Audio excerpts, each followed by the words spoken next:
Mokhtar Benluigi. Au nom de la France insoumise. Mokhtar Benluigi. Alors là, ça te va super bien. Confort. Bon, alors, Super bien. C'est au nom de la France insoumise. Quoi Alors, je fais l'intervention au nom de la France insoumise. La presse et les grands dirigeants du monde entier continuent à s'étonner, à s'effrayer de la victoire de Zoran Mamdani à New York. Bravo. Comment se fait-il, se disent-ils, comment se fait-il que cet individu, jeune, immigré, musulman, ait pu battre toutes les forces réactionnaires au cœur du pays de Trump, l'armurier en chef de Netanyahou? La France insoumise a donné une explication. Non, ce n'est pas étonnant. Pour qui est attentif à ce qui se passe, la victoire de Zoran est l'aboutissement du fait qu'aux États-Unis, aux USA comme dans le monde, les peuples multiplient les actes de résistance contre la barbarie capitaliste. Nous l'avons souvent dit ici, avec des millions de manifestants, notamment les jeunes, comme en Angleterre ou au Maroc, comme la grève générale prévue le 28 novembre prochain en Italie, contre les budgets de guerre. Zoran a dit et redit « Je ne céderai pas face aux exigences meurtrières du capital.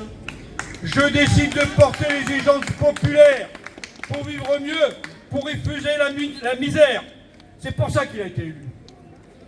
Et ici, même en France, à Toulon, plus de 70 sont montés au meeting internationaliste de Paris et préparent déjà celui de Londres de juin 2026.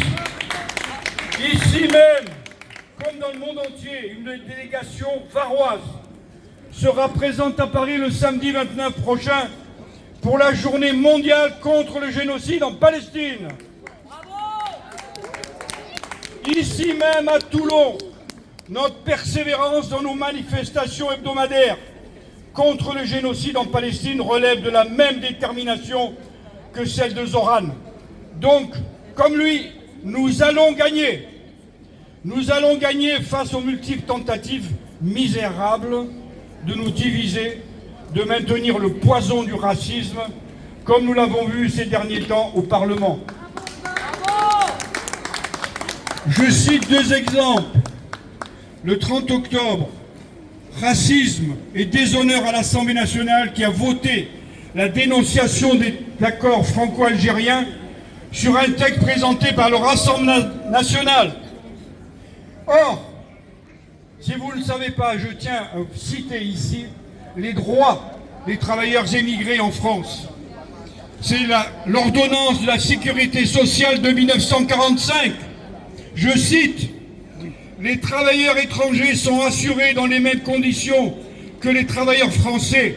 Les dits travailleurs et leurs ayants droit bénéficient des prestations sociales s'ils ont leur résidence en France. Et les mêmes dispositions s'appliquent aux étrangers ayant leur résidence à l'étranger s'ils travaillent en permanence en France. Ils ont les mêmes droits. » Bardella a défendu ce texte contre les accords franco-algériens.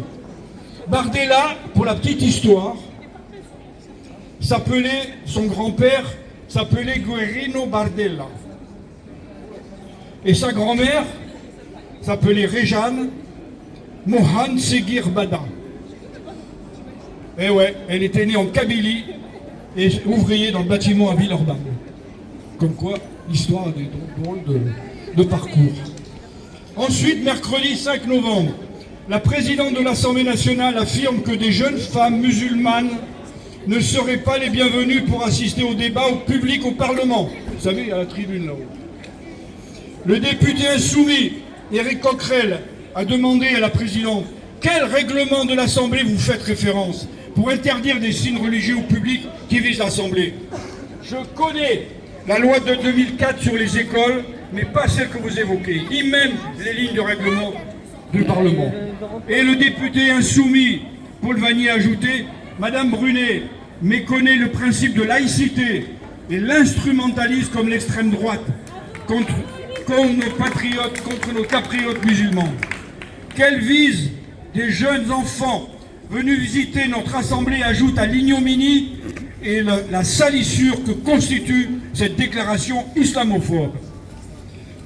Et jeudi 13 novembre, il y a la riposte. Face à basse manœuvre, Manon Aubry, députée européenne France Insoumise, a été en Cisjordanie et en Palestine. Elle a été expulsée d'Israël.